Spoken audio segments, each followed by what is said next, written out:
The strain gauge is used to measure how much a piece of metal has stretched. As you pull it out, its resistance will increase. As you squash it in, its resistance will decrease. The differences in resistance are small. We need to use a difference amplifier here to multiply the voltages out. We set up the circuit. Now, the strain gauge was in a potential divider. The resistance of the strain gauge is 120 ohms. So you could do that.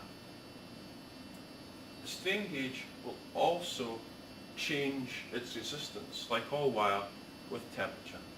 So if we set up this system, what would happen as the temperature changes, V out would change with temperature and with strain, so that the strain measurement would be hidden with the temperature measurement.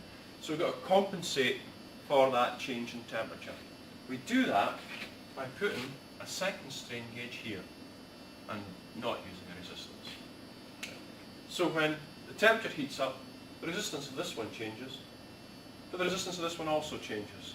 So the effect on the voltage with temperature here is no effect. Now, that 1K variable is used to adjust it so you can set the thing up with zero strain. Okay, at the start.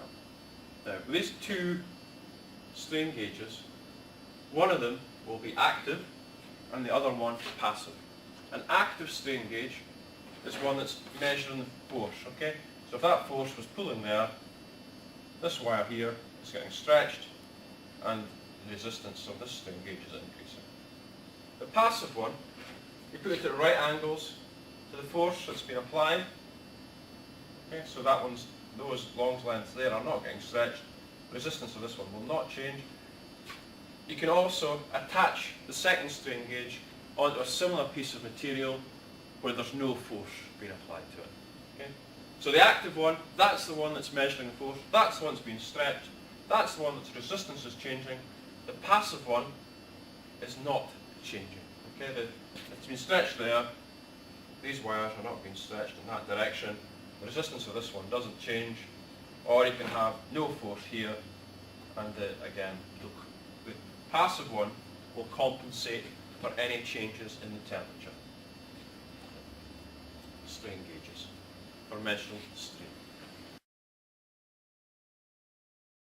Here we have a strain gauge and it's glued on to the piece of metal to measure the strain that's happening there.